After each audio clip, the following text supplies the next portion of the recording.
Oi, gente, bom dia. Então, agora começou a gravação. Agradeço a presença de todos.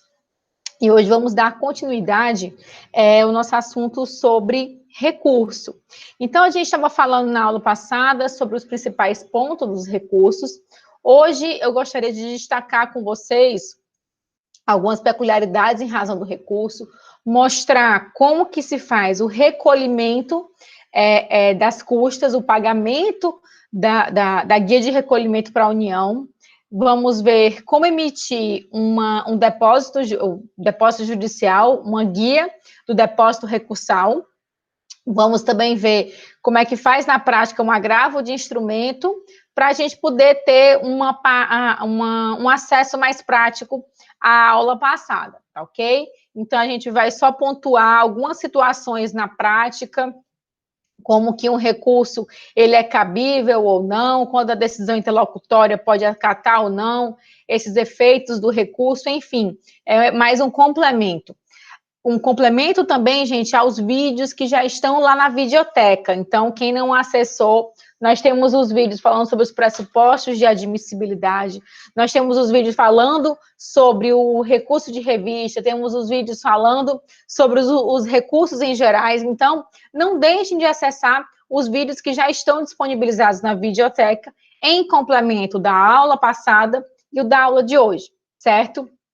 Lembrando, gente, que já está disponível para entregar até próxima sexta-feira, dia 22, vou até deixar aqui anotado no chat, o recurso ordinário, dia 22/5, na ferramenta Trabalho. Só para quem for chegando e se situando, que já está lá disponível. Então, gente, dessa forma a gente vai conseguir somar todas as nossas atividades. Aquela primeira que foi feita em sala, a da unidade 1 que foi entregue no ambiente virtual, os quizzes, o trabalho das verbas rescisórias e também essa parte do recurso. Então, nós vamos somar e isso vai dar a média, certo? Então, como a gente está nesse... Bianca, a disciplina de estágio é diferente, ela não tem esse AV1, AV2 e AV3. A gente soma tudo e divide, certo? Então, é por isso que vocês não têm nem o lançamento de notas, porque é diferente a sistemática, certo? Eu sei que é difícil, já que só a disciplina de estágio que é assim, mas a gente soma tudo e divide. Então, antes, no começo do semestre, sem nada disso acontecer, é dividida em N1, N2 e N3. A gente vai somar tudo, certo? Outra coisa que eu queria falar com vocês é a possibilidade de eu já entregar o trabalho, eu já terminei, falta só de uma turma, então vou entregar todos os trabalhos para vocês e vou verificar que essa é uma das notas que vai compor a média, tá certo? Vocês já estão aí com os slides, com o slide aberto, essa primeira parte já está disponibilizado. Eu vou só interromper aqui para lembrar, deixa eu colocar aqui a parte que eu coloquei para vocês em relação ao preparo e o depósito recursal. Vou só parar aqui a transmissão para lembrar para vocês como que faz o recolhimento. Gente, o recolhimento, primeira coisa que eu tenho que analisar é a sentença. Na sentença vai haver a condenação. Nessa condenação, o juiz ou ele vai determinar a liquidação do pedido que ele está julgando procedente. Vamos dar um exemplo. É uma reclamação trabalhista com pedido de reconhecimento de vínculo. Na sentença, o juiz pode fazer duas situações. Uma, ele já vai liquidar todos os valores dos pedidos que foram deferidos, ele pede para a contadoria da vara já apurar o valor devido, e aquela sentença a gente chama de sentença líquida, e nesse valor já da condenação, que as partes, inclusive, vão poder impugnar a forma de cálculo, já que já é uma sentença liquidada, ele vai apontar os 2% do valor das custas. Isso para fins de preparo do depósito de um recurso, certo? E aí, se ele não liquidar, vamos supor, ele julgou parcialmente procedente a ação e ele não liquidou. Se ele não liquida, ele vai ter que arbitrar um valor. Então, o arbitramento desse valor, que consta na sentença, ele serve para quê? Para ter um parâmetro, uma base de cálculo para o recolhimento, tanto das custas, no importe de 2% sobre essas custas, como também para fins de depósito recursal. Como a gente viu na aula passada, eu mostrei para vocês os valores vigentes que sempre alteram no 1º de agosto de cada ano. O TST faz essa atualização e é nesse valor da sentença que eu vou me basear para saber se eu vou recolher o teto. Então, nós temos o teto do depósito recursal. Quem não viu essa aula, volta lá que já está gravado no canal do YouTube para que você possa se situar do que eu estou falando. Não vou repetir aqui para não ficar o mesmo conteúdo. Em relação às custas, eu vou mostrar aqui para vocês que para fazer o recolhimento de custas é bem simples. Deixa eu colocar aqui, vou apresentar aqui a guia. Ok? Aí você coloca tesouro, custas. Todo mundo tá vendo? Tesouro, custas. Tesouro, fazenda, impressão de GRU. É nesse site que vocês conseguem ver a possibilidade de emitir uma guia de pagamento das custas. Vamos supor que o juiz arbitrou uma condenação no importe de R$10.000. Eu vou recolher as custas, daí, cada unidade gestora, de tanto você calcular o valor, você já sabe decorado, aqui é o Tribunal da 7ª Região, Tesouro, Tribunal Regional do Trabalho da 7ª Região, eu coloquei aqui o código, mas você tem as instruções para preencher a GRU aqui. O código do recolhimento, custas judiciais, que é o que eu estou querendo pagar. Avanço. Aqui, gente, eu vou colocar os dados, o preenchimento automático já tem aqui, competência, não é obrigatório, CPF do contribuinte, tudo que tem esses campos vermelhos são obrigatórios você preencher. Então, vou colocar aqui, 1.500, 1.500, emitir GRU. Pronto, gente. Isso é uma guia de recolhimento para a União. Então, para fins de depósito recursal, vamos supor que você vai apresentar um recurso ordinário.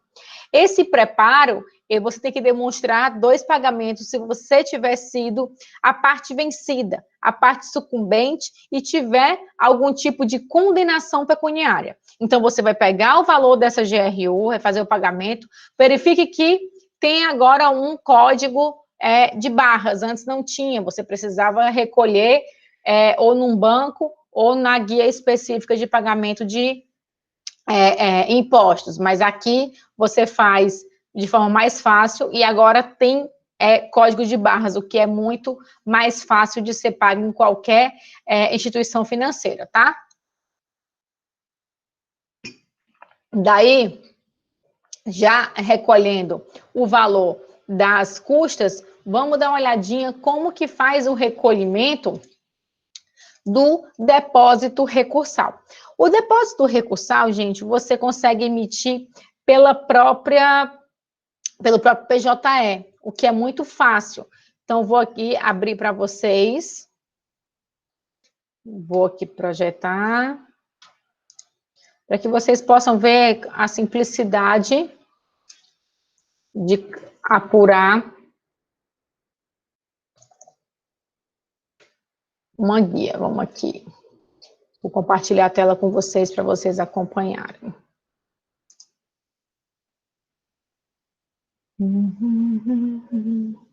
Eu vou colocar aqui Nesse site que eu estou colocando aqui para vocês, vocês conseguem ver os valores vigentes do depósito recursal. Então, esse sitezinho que eu mandei para vocês, hoje o recurso ordinário está 9.828,51, e se for o recurso de revista, embargos, que é a decisão que cabe no próprio TST, 19.657, e de ação rescisória o mesmo valor. Percebam, gente, que o valor do recurso ordinário é metade do valor do recurso de revista. Daí, como que eu vou fazer o recolhimento? Vou apresentar aqui a guia. Essa é a guia, a aba do PJE de primeiro grau. Vocês não precisam logar para conseguir emitir a guia judicial para depósito recursal. Vocês vão vir nessa aba aqui. Tem gente entrando, eu tenho que interromper para poder permitir, só um minutinho.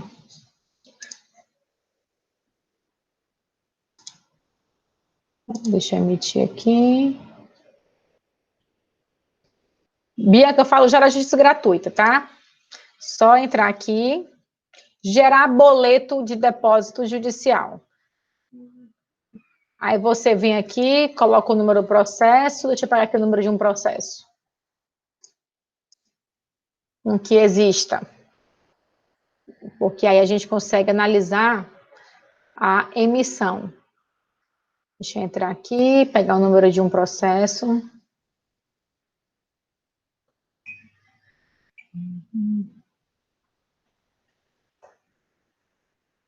Deixa eu entrar aqui no documento.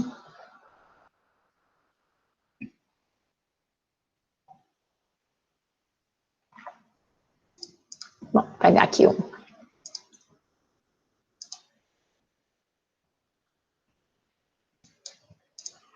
Tem que ser você tem que emitir a guia no próprio PJE que o processo tramita. Aqui nós estamos no Ceará, o TRT7. Pronto. Aí você vem depositante, vamos supor que você está pela empresa. A finalidade, depósito recursal. Perceba, gente, que esse mesmo boleto você pode fazer o pagamento de uma execução, uma consignação em pagamento, ou se tiver outros tipos de depósito, vamos supor, você está pagando o valor de uma perícia. Aí você também utiliza esse depósito recursal, esse depósito judicial. Você pode usar para várias coisas. Você pode para arrematação de bens, mas no nosso caso é para fins de depósito recursal. Veio aqui, vamos supor que a condenação, gente, é de 10 mil reais, como eu falei. Você vai recolher 10 mil para fins de recurso ordinário?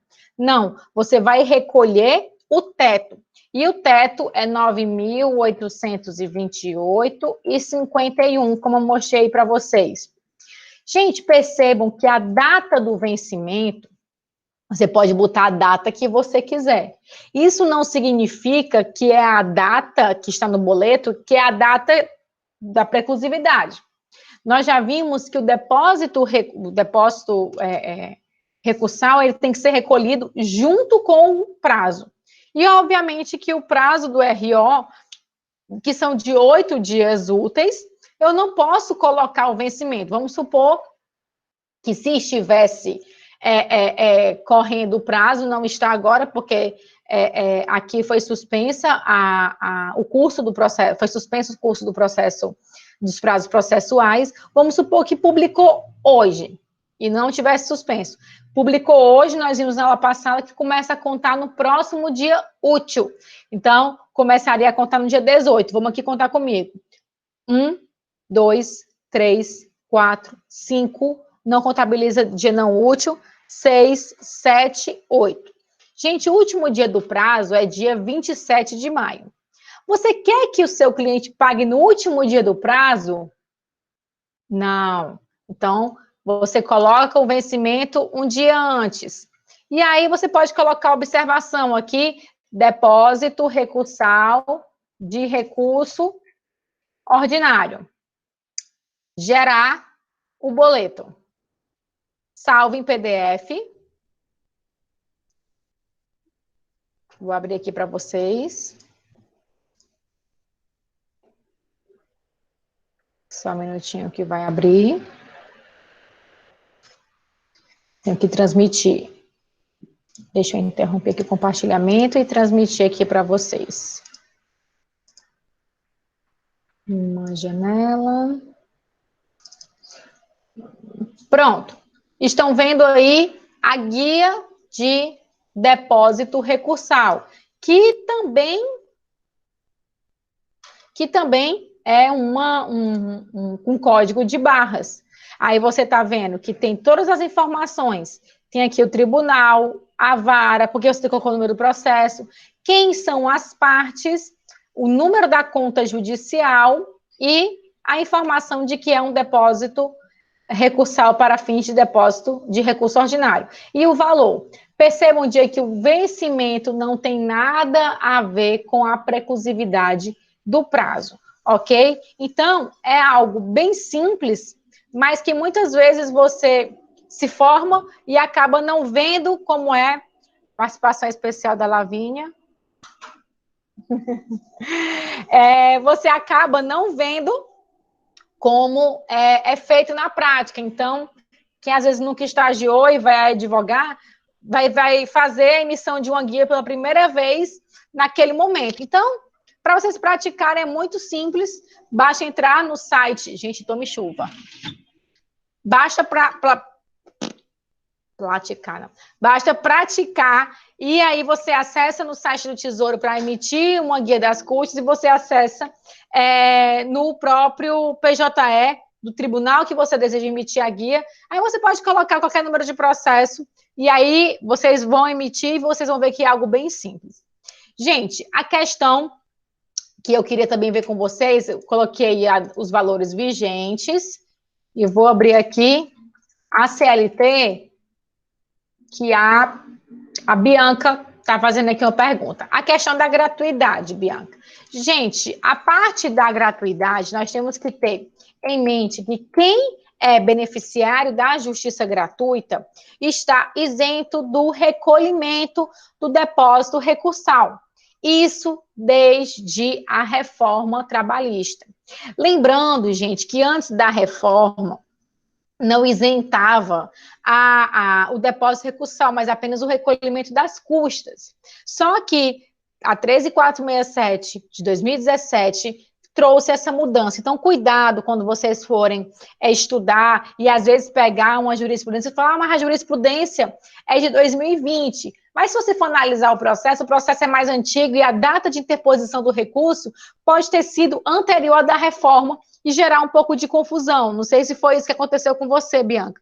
Mas aí você fica na confusão. Puxa, o TST está entendendo que a isenção é somente das custas e não do depósito recursal. Então, eu vou pegar aqui e mostrar para vocês como está a redação que vai ajudar a compreender a isenção, certo?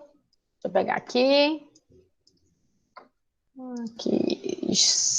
Aqui é o 899, parágrafo 10.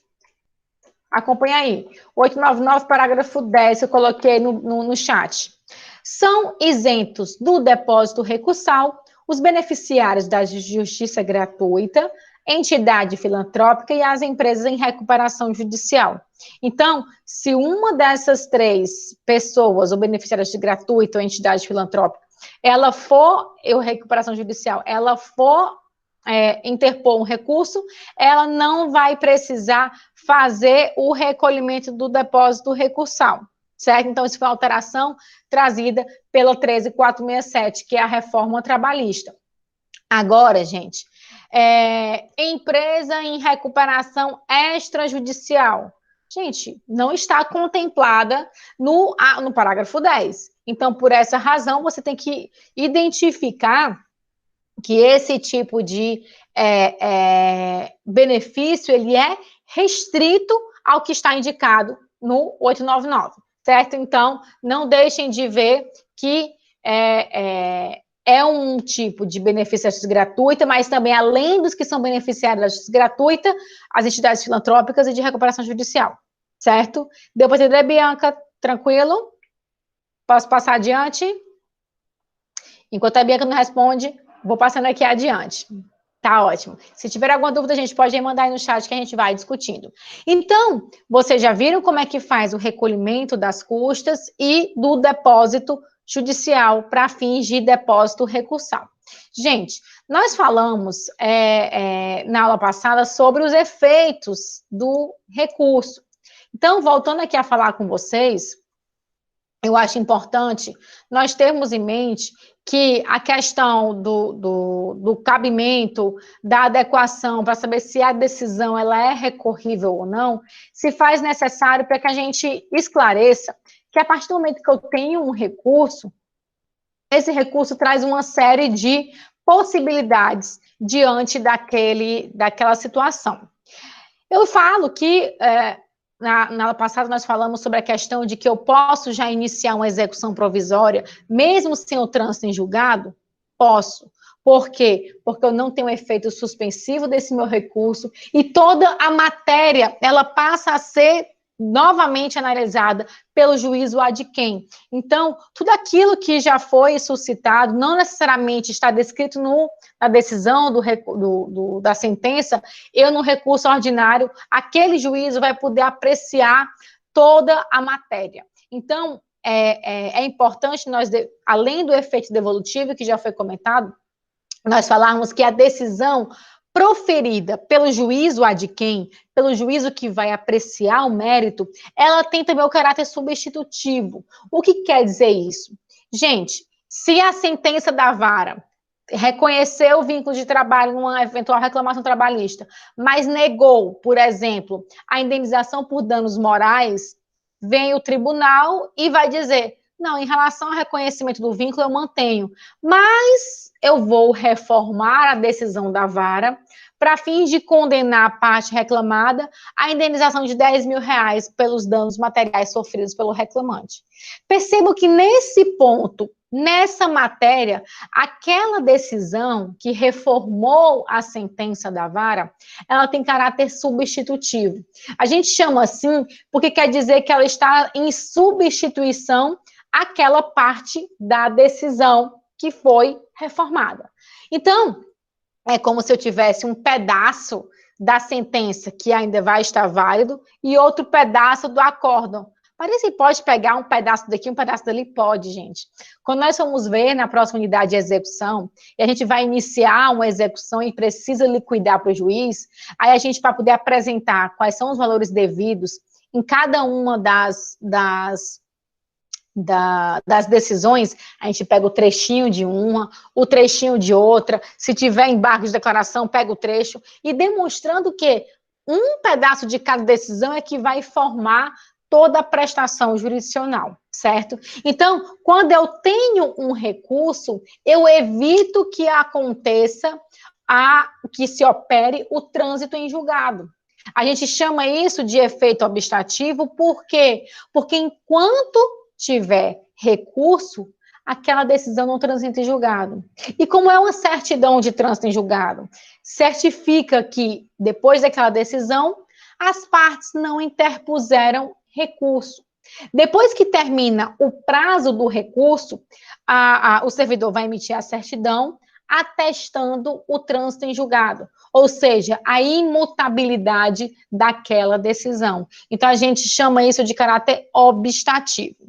Gente, quando eu apresento um recurso, o magistrado, vamos dar um exemplo mais comum, que é o recurso ordinário. Vamos supor que você apresenta um recurso ordinário e o juiz entendeu que foi intempestivo. Vamos supor que a gente está agora nesse período da pandemia e não é um lockdown exatamente, é um lockdown mais amenizado e por conta disso os prazos processuais estão suspensos. Vamos supor que daqui a 3 meses, quando já tiver passado isso, não sei quanto tempo, estou aqui falando em futurologia, o servidor, quando for analisar o dia da publicação, por algum equívoco, isso está mais difícil com o PJE, mas pode acontecer, por algum equívoco, não contabilizou toda a suspensão, que está até o dia 20, e diz que o seu recurso foi interposto intempestivamente, ou seja, fora dos 8 dias. Gente, se você faz isso e você apresenta um agravo de instrumento, você pode, nessa mesma petição, fazer um pedido de reconsideração.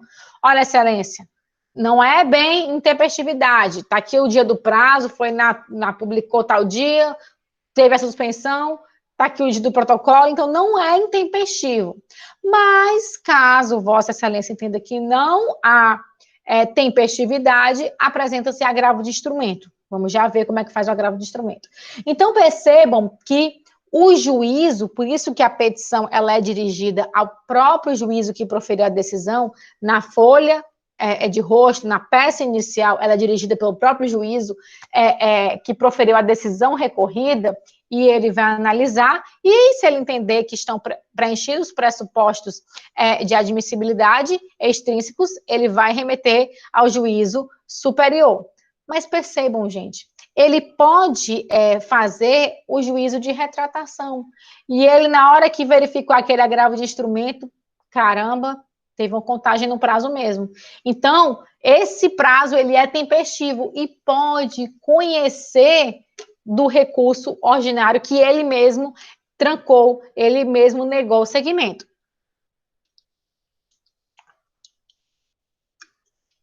Então, percebam que isso é um dos efeitos também do recurso.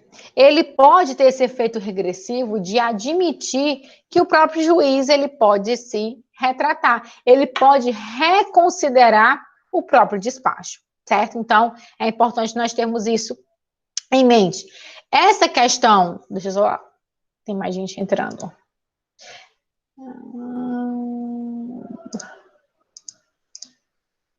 É muito chato, toda vez que entra alguém eu tenho que parar para poder voltar. Gente, essa questão de ter essas decisões interlocutórias de negar despacho, nós já verificamos também na aula passada que a via de regra nós não temos recurso de imediato em razão de uma decisão interlocutória. Mas nós temos que analisar ponto a ponto dessa decisão interlocutória. Se ela não tiver recurso cabível, se não tiver ali o cabimento do recurso, nós vamos ter que apresentar um outro pedido. Vamos supor que seja uma tutela de urgência que foi deferida, sem ser na sentença, no curso do processo, por meio de um despacho. Eu entraria com mandado de segurança, porque não tem recurso cabível. Agora, se essa tutela ela é deferida na própria sentença, gente, somente depois da sentença já é o caráter terminativo, aí sim eu apresento o recurso ordinário. Mesmo sendo um despacho, eu tenho que analisar qual é a natureza. Então, se, por exemplo, eu tenho um acordo extrajudicial, que eu chego lá com o juiz, cada partes com seus advogados, para aquilo que seja homologado, e o juiz entender que é um acordo que está sendo prejudicial para a parte, e ele decidir na sentença que não vai homologar, cabe recurso ordinário. Se, por exemplo, a gente na unidade 2, falando de defesa, falamos sobre a questão da exceção de competência. A exceção de competência em razão do lugar, competência relativa. E aquele juízo, ele determina a remessa dos autos para o juízo que foi julgado incompetente naquela exceção, para aquela situação ali tem caráter terminativo. Cabe recurso ordinário. Então, nós temos algumas exceções, se eu quiser dar uma olhadinha lá na súmula 214, que eu vou admitir o recurso em face de decisão interlocutória. Se o tribunal ele já contrariar uma decisão por meio de uma decisão interlocutória, um OJ ou uma súmula, cabe recurso. Se tiver uma impugnação, que eu posso fazer um recurso no mesmo tribunal, vai caber o recurso. Então, verifiquem que, via de regra, não cabe recurso de decisão interlocutória, mas eu tenho que analisar a situação para saber se tem esse caráter terminativo, ou se a própria jurisprudência do TST admite, certo? Então, eu deixei para falar isso para que vocês possam entender qual é a sistemática de regra e as exceções que podem conter, certo? Então, é relevante apresentar isso para que a gente possa entender a dinâmica processual trabalhista, que, como tudo no direito, tem a regra e tem as exceções. Gente, em relação à situação que eu mostrei para vocês, de um juiz não conhecer um recurso ordinário por ele julgar intempestivo, a gente teria que apresentar o agravo de instrumento. Para que serve o agravo de instrumento na Justiça do Trabalho? Deixa eu ver se eu tenho um slidezinho que vai poder ajudar a gente. Deixa eu compartilhar aqui com vocês.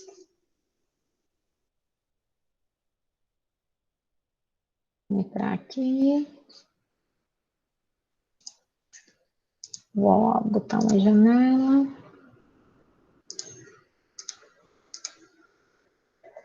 Deixa eu subir aqui.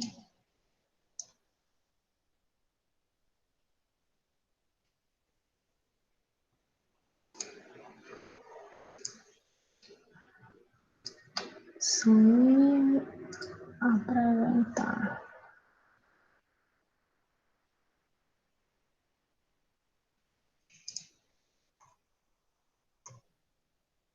Pronto, vou compartilhar aqui com vocês.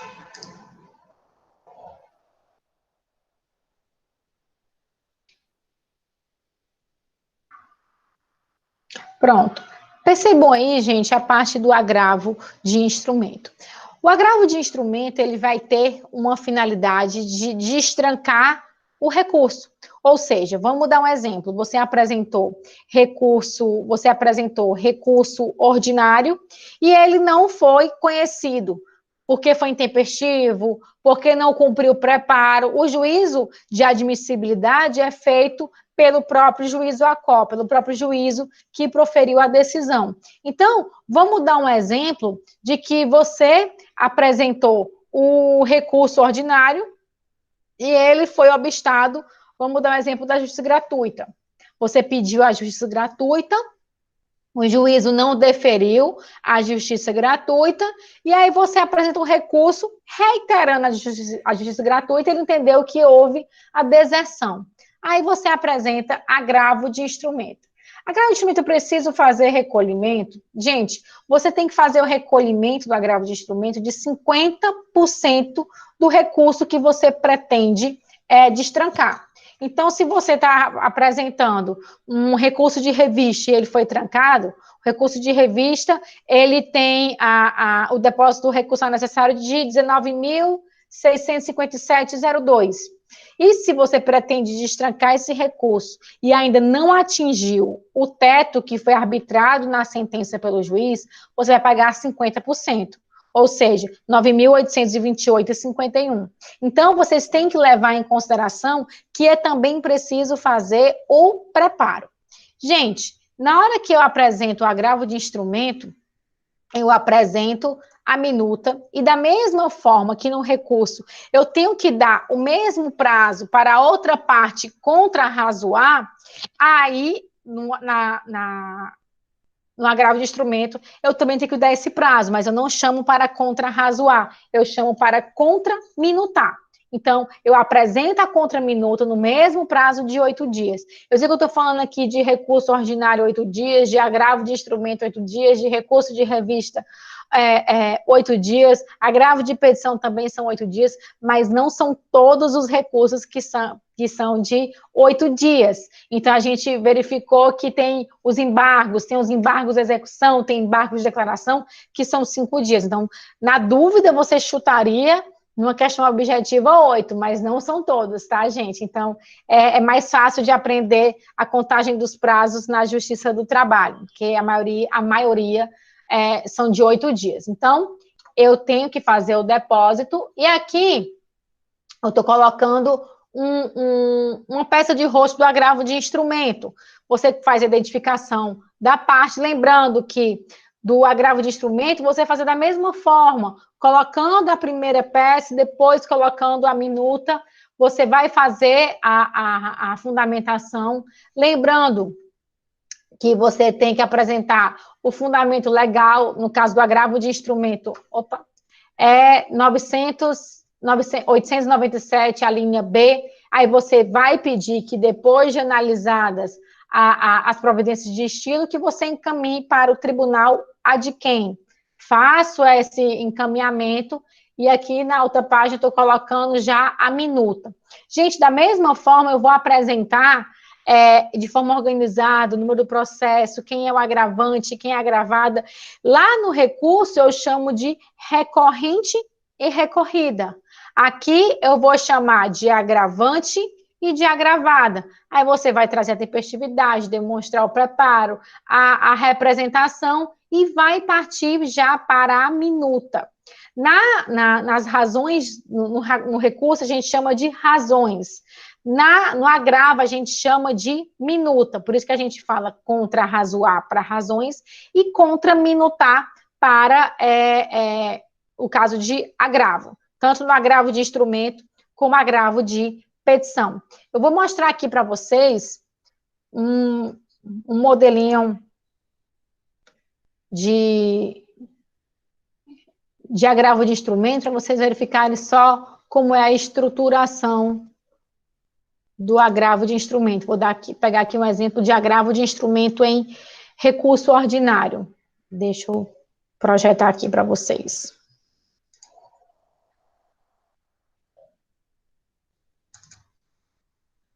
Pronto.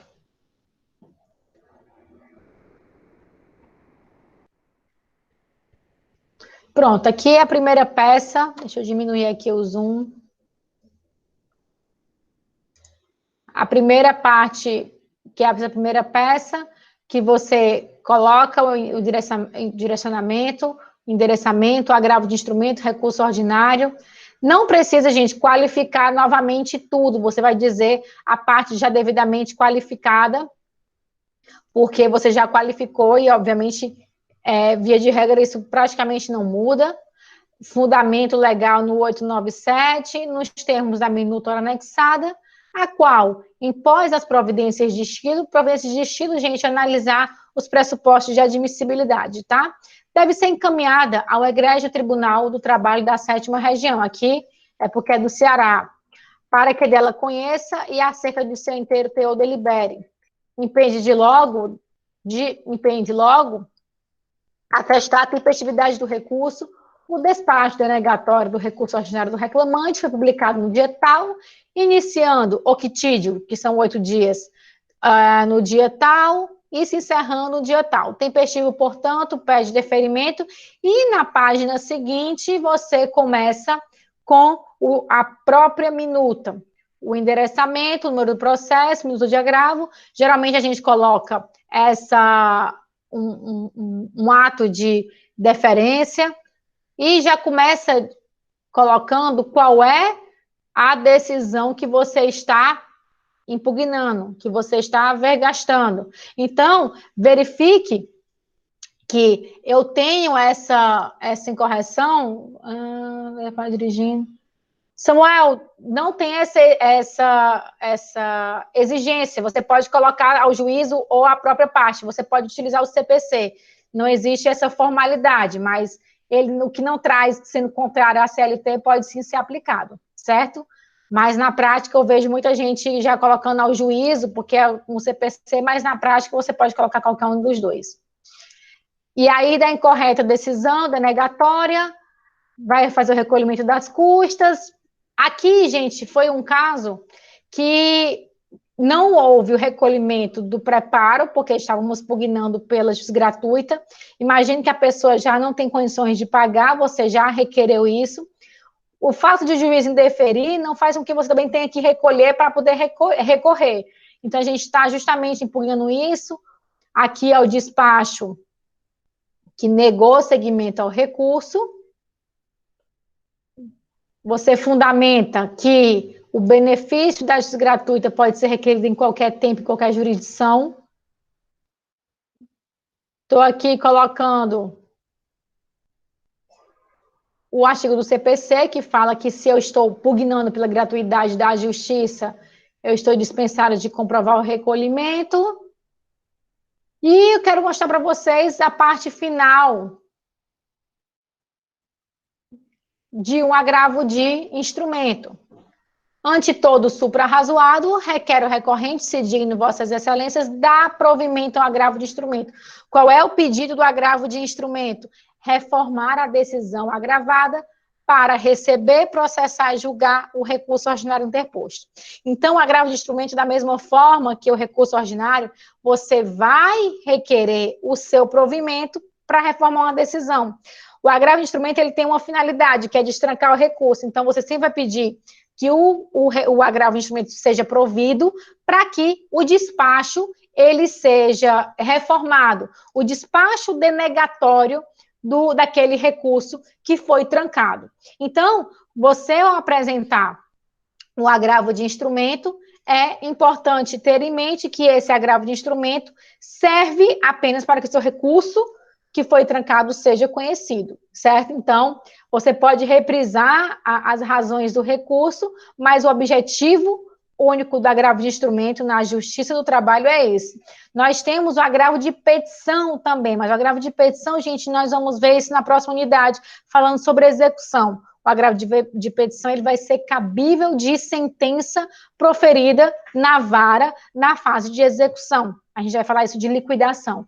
Mas, no que tange ao agravo de instrumento, é esse ponto que você tem que ter em mente, que você vai pedir o provimento para destrancar o recurso e o depósito recursal desse agravo de instrumento, ele será metade do valor devido ao recurso que se pretende destrancar, certo? Então, voltando aqui, a parte do recurso de revista, ele vai ter algumas peculiaridades. Vou voltar aqui a projetar para vocês, para poder facilitar. Eu geralmente não gosto de slides, mas eu acho que vai poder ajudar aqui a vocês, então nem sempre eu uso. Eu vou abrir agora. Tá abrindo aí para vocês? Pronto. Gente, o recurso de revista, que ele é o recurso cabível de decisão proferida pelo Tribunal Regional do Trabalho. Lembrem-se, quando ele é uma decisão já um acórdão de julgamento de recurso ordinário, eu posso ainda pedir a reforma por meio de recurso de revista para o TST. Lembrando, gente, que se eu tenho, não são todas as decisões do TRT que são impugnadas por meio de recurso de revista.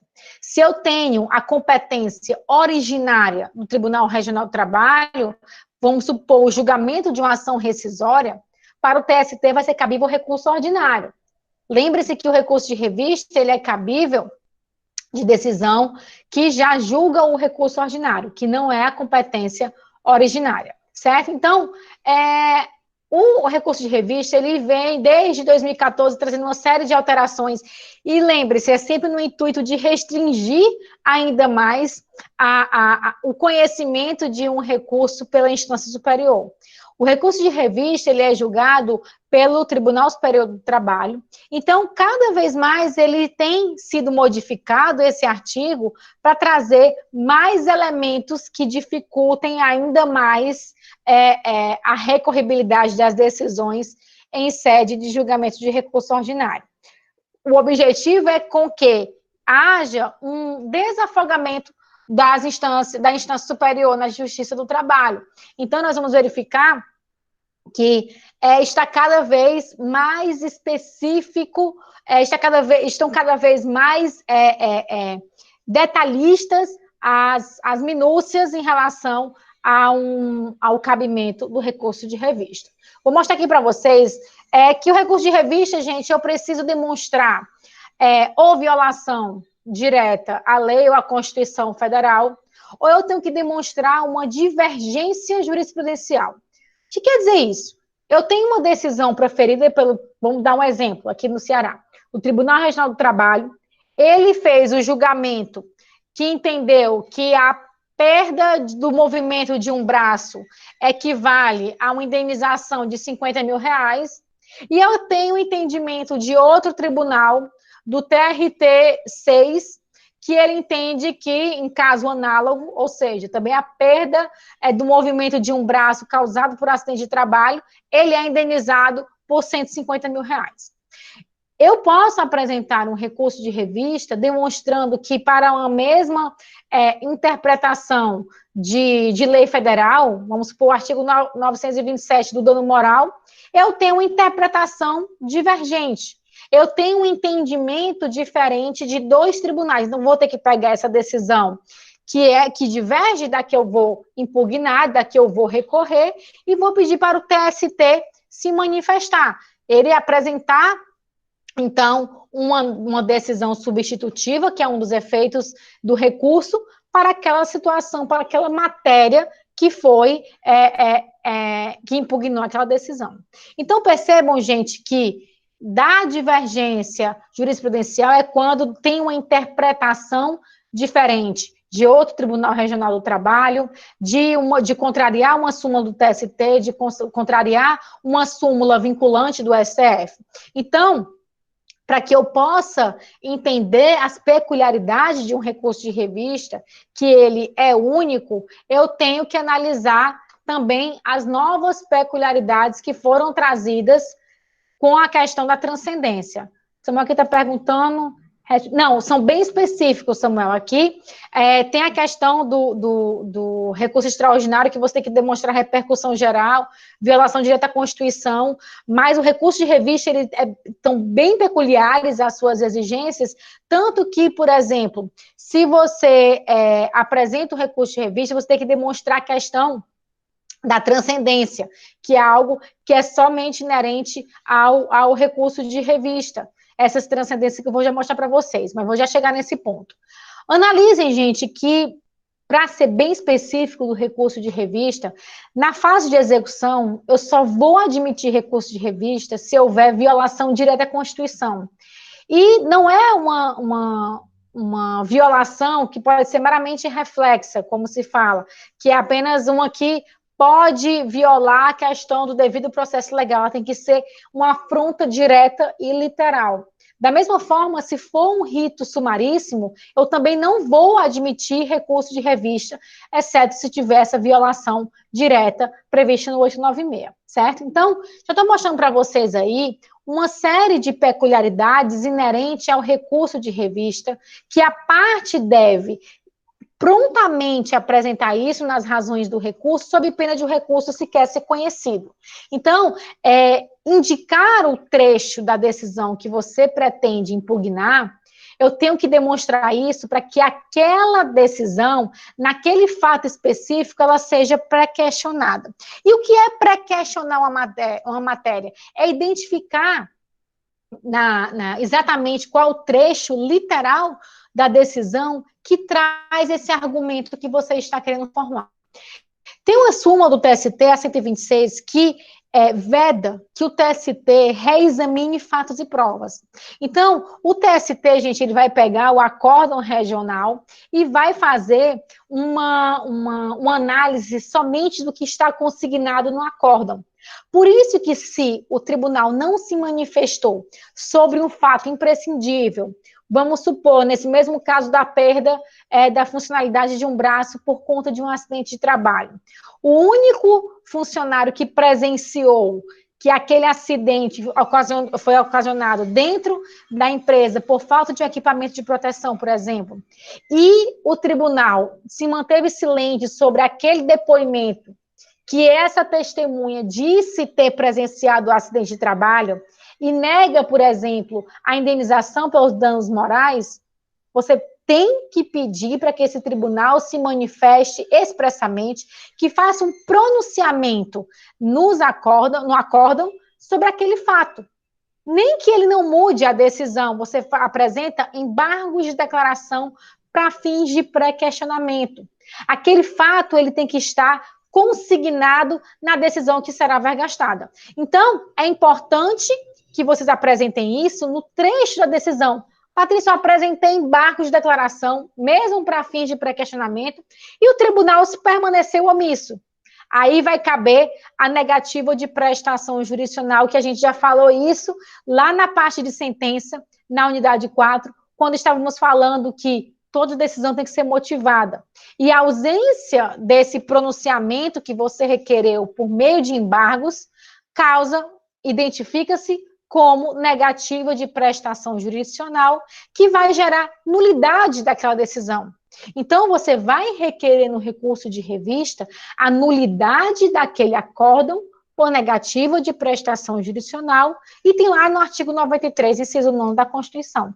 Então, percebam, gente, que nessas mesmas transformações ao longo do tempo que o 896 veio sofrendo, trazendo essas peculiaridades do recurso de revista, você tem que transcrever o pedido dos embargos, transcrever a decisão que negou o pronunciamento expresso daqueles seus embargos, para que você possa pedir a nulidade do acordo por negativa de prestação jurisdicional. Isso acaba sendo comum. Por quê? Porque o TST ele não pode se pronunciar, ele não pode reexaminar tudo, todos os fatos e provas, que senão seria inviável a reforma de todas as decisões, tendo que examinar todo o acervo fático, probatório que tem naquele processo, certo? Então, isso é muito importante no recurso de revista. Gente, e quando for apontada alguma contrariedade da decisão recorrida, você tem que fazer isso de forma explícita e fundamentada. O que significa isso? Não adianta você apresentar de forma genérica. A decisão, o acórdão regional precisa ser reformado porque ele violou lei federal. Qual é o trecho do acórdão que viola? Qual é o dispositivo que tem que ser analisado ponto a ponto? Gente, hoje está cada vez mais difícil com que seu recurso de revista seja conhecido. Então, o recurso de revista ele tem que ser muito bem feito. Inclusive, tem escritórios que trabalham somente para essa instância superior fazendo recurso de revista, para vocês verificarem como existe uma peculiaridade. Mas não tem mistério. Você tem que realmente atender. Você, quando for fazer um recurso de revista, vai entrar nesse dispositivo e verificar da forma que eu coloquei aí na apresentação de vocês, indicar o trecho da decisão, apontar a contrariedade, impugnar os fundamentos jurídicos, transcrever literalmente o pedido dos embargos.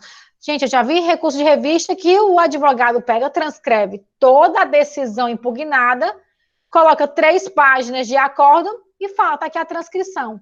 Gente, a transcrição tem que ser específica, certo? Então, é bem peculiar a questão do recurso de revista, ok? Daí, quando eu apresento essa parte do recurso de revista, eu vou levantar um ponto da questão da... Deixa eu só voltar aqui, interromper. Eu tenho que levar em consideração que o recurso de revista ele não é aquele recurso que foi feito para não ser conhecido.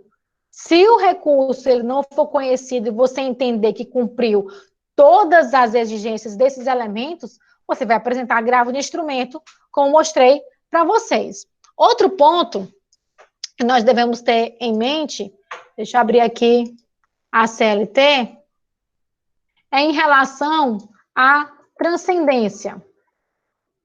Gente, da parte da transcendência, peraí que tem gente entrando aqui um pouco atrasado na aula, mas espera ainda.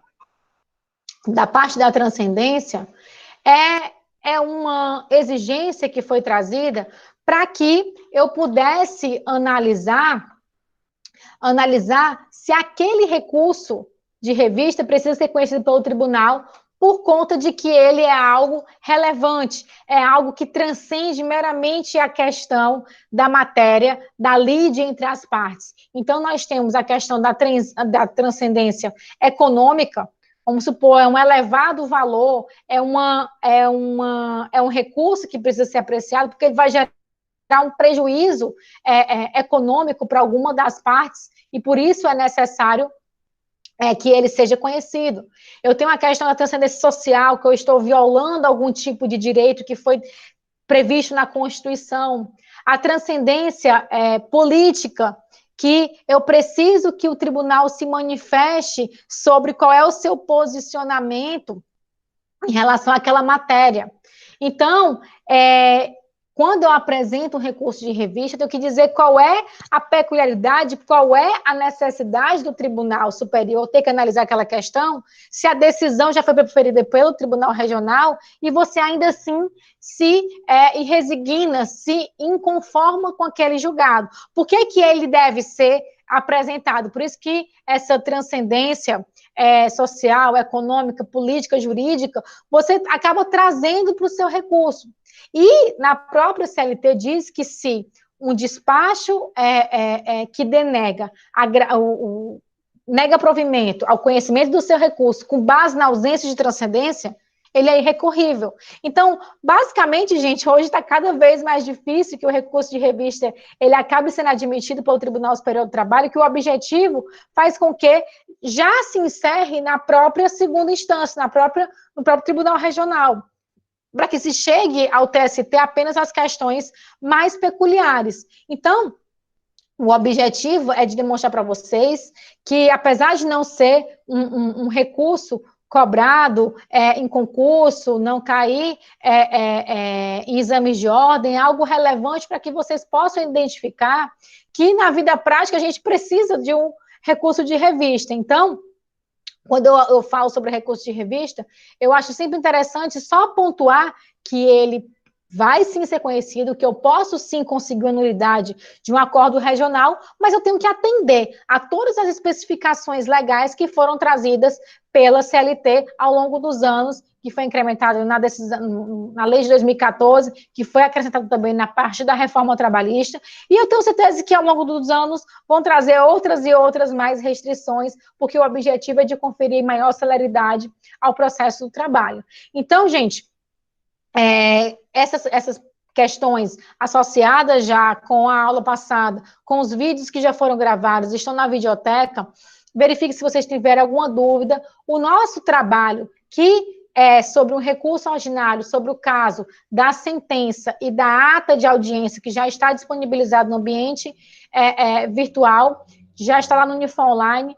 Façam, já recebi muitos recursos, mas é importante que vocês façam para que a gente possa contabilizar todas as atividades para computar a média, certo? Então, qualquer dúvida podem mandar torpedo para mim e também eu vou ficar à disposição agora para poder tirar as dúvidas de vocês, tá certo? Vou só encerrar a gravação para que a gente fique mais à vontade de vocês falarem as dúvidas. Vou disponibilizar essa nossa aula lá no canal do YouTube, para quem não tiver tido a oportunidade de acompanhar ao vivo, e agradeço cada um de vocês que ficaram aqui presentes, tá certo? Um beijo, gente, e até breve. Deixa eu só encerrar aqui.